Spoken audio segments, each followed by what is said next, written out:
Have you ever asked yourself why some people always seem to live paycheck to paycheck, no matter how much they earn? Or why others, even with modest incomes, manage to live with grace, freedom, and dignity? Could it be that how we spend money is more than just a reflection of taste, but a profound clue to our destiny? Welcome back to the channel. It's great to have you here. Today, we are going to explore a concept that most people ignore, yet it holds the secret to a fulfilled or chaotic life, to your spending habits. Because the way you use your money is not just about numbers, it's a mirror of your mindset, your values, and ultimately your fate. Let's begin with a statement that may surprise you. Your consumption choices tell the story of who you are and who you are becoming. You see, most people treat spending as a mechanical act. You want something, you buy it. You feel bored, you shop. You get paid, you upgrade. But what if every swipe of your card was a vote for your future self? What if every purchase was either building your destiny or draining it? Imagine two people with the same income.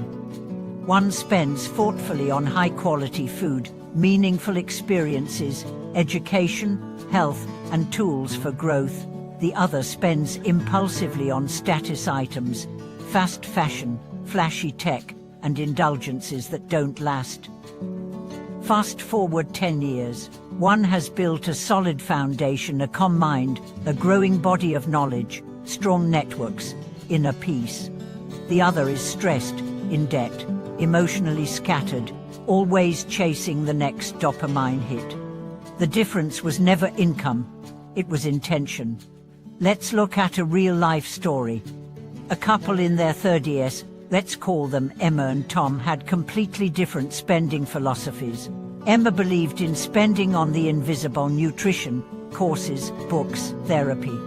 Tom believed in visible upgrade, a better car, brand-name clothes, the latest phone. At first, their conflict was subtle. But over time, tension grew. Emma felt her efforts to build a meaningful future were being ignored. Tom felt judged for wanting to enjoy life. Eventually, they grew apart, not because of lack of love, but because of incompatible values expressed through money. Money isn't neutral. It reveals the architecture of your soul. The question is not, can I afford this, but what does this say about me? Are you someone who seeks depth or distraction? Do you spend to build or to escape? Do you invest in becoming or in appearing? Every purchase is a whisper of your identity. Here's another example. Meet Alex, a quiet guy working in tech. He wears the same outfit most days, rides an old bike, and vacations in modest spots. His colleagues mock him, but what they don't see is his financial discipline. He invests in mentorship programs. He pays for one-on-one coaching. He has a library that grows every month. 10 years later, while his peers struggle with burnout and bills, he leads his own successful startup with freedom and clarity.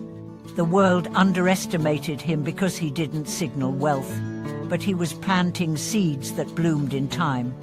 That's the secret of wise consumption. It's invisible at first, but it compounds. Let's explore the 3 layers of consumption. The first is survival spending: housing, food, health. Everyone needs this. But even here, choices matter. Do you buy for nourishment or for numbing? Do you rent for status or for stability? Do you eat for energy or for ego?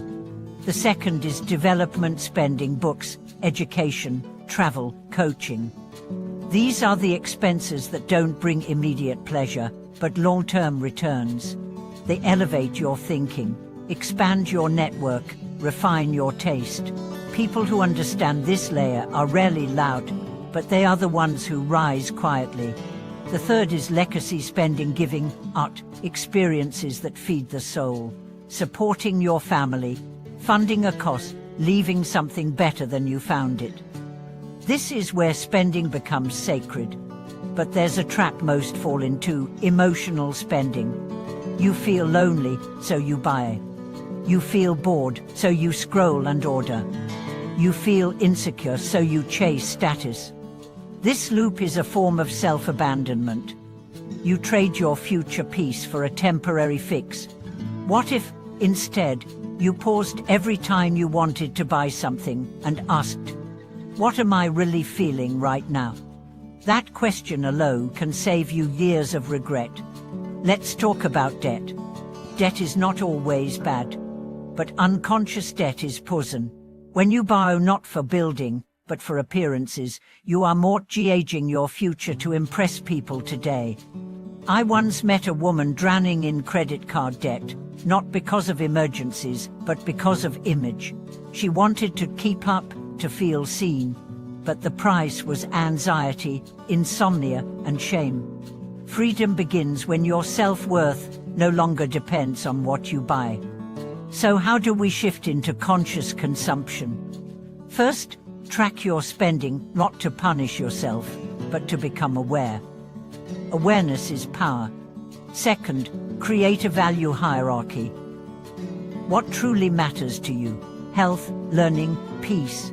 Align your spending accordingly. Third, delay non-essential purchases by 48 hours. Most impulses fade with time. Fourth, allocated soul fund money reserved for things that enrich you deeply. A class, a retreat, a quiet weekend offline. This isn't luxury. This is investment. Fifth, celebrate your savings. Saving is not deprivation, it is preparation. It is honoring your future self. I want you to remember money is not just a currency. It is an expression of consciousness. How you spend reflects how you see yourself. A person who respects themselves doesn't overspend to impress. A person who loves growth invests in it. A person who values peace avoids debt like poison. And a person who wants freedom lives within their means, not because they're stingy, but because they're sovereign. Here's a practice for you. Each month, review your top 10 expenses. Ask yourself for each one, did this expand me? Did this align with who I want to become? Would I choose it again? If the answer is no more than 3 times, you're spending unconsciously, and that's okay. Awareness is the first step. Shift one decision at a time.